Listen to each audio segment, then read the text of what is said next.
weekday mornings from 6 on 1395, Adelaide's 5AA.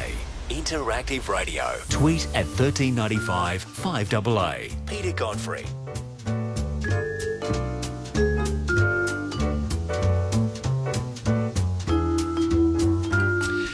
18 minutes past 5. Let's jump across the ditch all the way over to New Zealand. Selwyn Manning joins us from there for an update of news. Selwyn's from livenews.co.nz. How are you, Selwyn? Yeah, pretty good, Peter. How are things? Good. Dawn is breaking a gorgeous day over there. Yeah, it's not too bad. Clement. You know, we've had, like we said last week, Peter, there was some lousy weather coming, and certainly the lousy weather did arrive, and it hasn't done too much damage, but it was certainly ferocious from about midday Sunday through to the end of play on Monday, and certainly tested New Zealand's trees to see whether or not they had put their roots down deep. Okay. Well, I hope most of them survived. And created new hairstyles for all the Kiwis. Oh, there we go. So there's an advantage to not having very much hair at all. You don't have to worry about having it messed up in the wind. Yes, absolutely. Yes. Now, a vote coming up there in New Zealand on same-sex marriage. What's the situation there in regard to that? Is it a contentious issue? Is there a lot of sort of discussion both sides of the divide of same-sex marriage? I guess so. A lot of coyness from some of the politicians who do not wish to vote that way. But, the New Zealand Parliament's going to vote on this. It's expected to be in late August, that it will be officially, whether or not same-sex partners should be able to officially marry. Now, New Zealand already has civil unions. That was passed by the Labour-led government in the 2000s. And way back in the 1980s, the David Lange-led Labour government decriminalised homosexual practice. Well, in this day and age, it seems ridiculous, doesn't it? But anyway, it was no longer considered to be a crime to be homosexual back in the 1980s. Now, so New Zealand has finally got a bill that came out of the ballot box. One of the new MPs that's representing the Labour stronghold of Manarewa in South Auckland, Louisa Wall, she has had her bill taken out of the ballot box, which is, I guess it's the same in Australia. You get this ballot and a few of them go in. It's basically a private member's bill. And the speaker or somebody puts the hand in and pulls out a ballot, and that makes up a couple of new pieces of legislation that will be new bills that will be put before the House. And it's considered to be a luck of the draw on this type of thing, and this is outside the government's legislative agenda that it is putting through. This goes to the vote in August. Now, what we're seeing is it's an interesting thing. The New Zealand Herald has put together. It went out and it polled all the MPs. And what it found, remember, we've got 121 MPs in our parliament here, so you need at least, obviously, half of those to get a bill to go through. And already at the moment, with a good few weeks to go, there's a total of 54 MPs have said, yes, they will vote for this bill. Now, if you look at the no, we will not vote, only 15 MPs will not vote for that. Compared to the 54.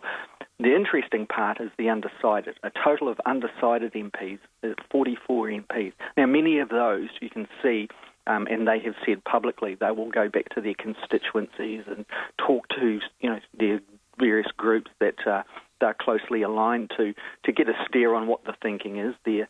But one would expect that this law is going to pass by the way things are shaping up.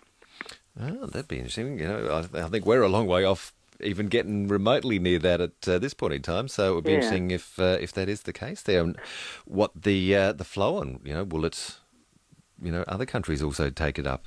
Yeah, I think it was quite an amazing thing in the sense that, the debate kind of raised in the Obama, Mitt Romney standoff, for the presidency in the United States. It was raised there, and then all of a sudden, there's many of these public members' bills sitting in the ballot box. And this popped out, and it was like a wave of this, about a week or so ago, a wave of excitement went through. Well, this is going to be an interesting one instead of some sort of dry thing that everyone's kind of wiping their brow thinking, when's this going to pass? So this is obviously going to be one that demarcates who is who in the Parliament on such things as liberalisation of things like this, and who isn't. Already the Prime Minister, John Key, he has indicated he will be voting for the bill. He supports that. He supports the bill, okay. Yes, the Prime Minister, John Key, he says, I engage and regard people on their contribution and their moral standing of who they are, not on their sexuality. So, you can see that it's a very progressive kind of position that he has taken, and one that the National Party doesn't normally kind of sit on. We've got a very solid base of social conservatives in the National Party. Yeah. But once again, it's a conscience vote, and it's down to the MPs individually to say which way they'll go. And so it's an indication of where perhaps New Zealand is overall. Maybe they're representing the mix. Yeah, interesting, that for your Prime Minister come out and acknowledge, that he wants to support it. I mean, we don't see that happening here, and certainly from the Conservative side of politics, opposition to it. The other side, not really saying much at all.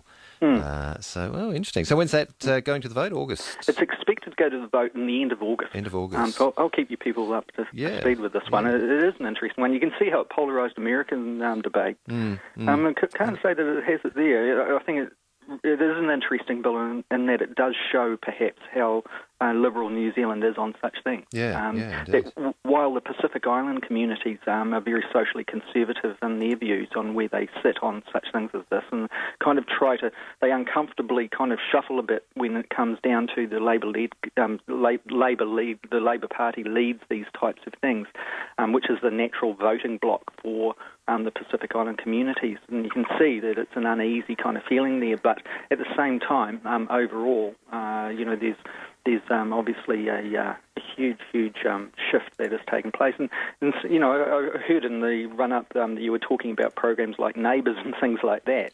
In Australia, over here, we've got our equivalents, I suppose, like Shortland Street is a soap opera that's been going for years. And in that program, there has been, over the years, quite a number of different scenarios that kind of test the position where New Zealand really is, and you can see the writers and the producers kind of edging things along and just seeing what works and what doesn't. And it's, perhaps in some ways these cultural programs, if we want to put them in that with that title, have a way of just being a litmus test of where a country is as well. Well, look, watch with interest to see how that vote happens late next month. Now, London. How's the New Zealand athletes performing there? Are you been glued to the telly watching events, or? Have been. There's a bit of sport around at the moment, Peter. Yes. But it's been going quite well. I mean, you get a sense from the New Zealand side of things that it's just starting to get going, really. Some of the athletes, for example, in the show jumping, the eventing team led by Mark Todd, and Andrew Nicholson, they won a bronze over in London on Tuesday, and that was a closely fought battle, and it was really fantastic to see. And some of those European horses you could see were just fantastic horses, decked out, for their dressage, but also in their eventing cross-country, as you kind of look at them and you think, oh, wow, that's what an Arabian bloodline looks like. You saw our horses come through, and they're decked out as to be real strong runners and strong jumpers, and they came through really well. So there's been a lot of celebration for that bronze, and a lot in times past, a bronze medal will be kind of sniffed at by many, but in this one we're noticing right across the country it's a big celebration on that, and I think it's because Mark Todd too, he won his first gold medal way back in 1984 as a young man, and now he's in his 50s and he's still there competing very well. And same with Andrew Nicholson. He had a fantastic run, and so it's quite good to see that. Also, I remember going back one of those games years ago that there was an Australian commentator that said, the Kiwis did okay. They got quite a few gold. I think it was way back at the Los Angeles games, and they said... But, they won them all sitting down on their backsides. And there's a little bit of a thing coming back here when you look at it.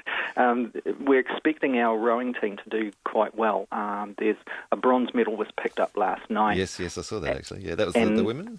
And the women's pair final. And the men's single scull semis, Mahi Drysdale, who's always right up there as one of the world's best. Now he came in first place there, and he was so far ahead of the others in that semi-final. So that final runs tomorrow. There's a lot of hopes there. Other rowers are really coming through strong too. But also celebrating the women's hockey. They seem to be right on form. I've got to say, being humble here, but it was a great game between New Zealand women's hockey and Australia the other day, and we kind of nailed you guys, and that was a surprise. Well done. We take our hat off to you. How's it going over your side? We're getting a few. I haven't sort of been able to keep up with too much of it at the moment, to be honest. But the rowing I was watching last night, and we were there for a while. The men's eights. Yes. With Germany winning that one. That was a spectacular race, that one. Isn't it? They rocket along, don't they? It's amazing, and as they're getting towards the edge and I think the British team were, trying to get there, but they didn't. Canada was up there, but we unfortunately sort of drifted back a little bit. What I like about these games is, there's sports that you wouldn't normally see, particularly in New Zealand TV. I think you guys are much more well covered over there for seeing things, but over here, it's mainly the main ones. And the canoeing, the K1 men's slalom, there's a guy, Mike Dawson, he's sitting in 15th place, which sounds like he's a fair way back, but he's really actually on form. And they're expecting, it's interesting in the finals, but that slalom, that's something to watch. Their shoulders must ache when that white water, fighting that white water. But, so that's coming up too. And actually, archery's another one that's kind of started to get my attention as well. That's pretty. It's our age group, Peter. We can sit there with a rifle or a bow and arrow and have a go. We'll be there when we're 60-something. Maybe the bowls, might be able to compete against you or something. Let's start that up. There's an idea. Nothing wrong with a game of bowls. Take along our crocheted blanket. We'll sit down on the side and keep nice and warm. And have a go. And a glass of sherry afterwards. All right, so we'll have to leave it there, mate. Have a good week. We'll talk to you next week. Okay, Peter. Cheers, take bye-bye. Selwyn Manning from livenews.co.nz. It's 5:30. Angus Securities. Great interest rates. Consistently. 5:30 on 5AA, a shower or two today, heading for a top of 15. I'm Hannah Ford with Adelaide's comprehensive news. Aussie swim star James Magnussen has just missed out on gold at the London Olympics, losing the 100 metres freestyle by a fingernail. Murray Olds reports from London. James Magnussen crashed badly in the relay on night one of the Olympic Games here in London. He then spent the worst 48 hours of his life trying with his coach to work out what went wrong. He came here the reigning world champion in the 100 metres freestyle. He put up the fastest time in the world this year. He was quickest qualifier here as well. But despite all the support and all the help from the team and in the stands tonight, the 21-year-old could not get the gold medal, touched out by the American. Treasurer Jack Snelling wants to reduce or even eliminate stamp duty on houses. He's ordered the State Treasury to investigate the move, which could save families up to $170 per month. Stamp duty raises almost 1/4 of state-based taxes and is predicted to hit $1 billion in 2012-13. It follows years of campaigning by housing and community groups for stamp duty relief in the housing sector. A Liberal senator will front the Port Adelaide Magistrates Court today, only a week before she plans to step down. Mary Jo Fisher will face a shoplifting charge following an alleged incident at the Westlake Shopping Centre. Last year, Senator Fisher was cleared of trying to steal groceries from a Frueville supermarket in December 2010.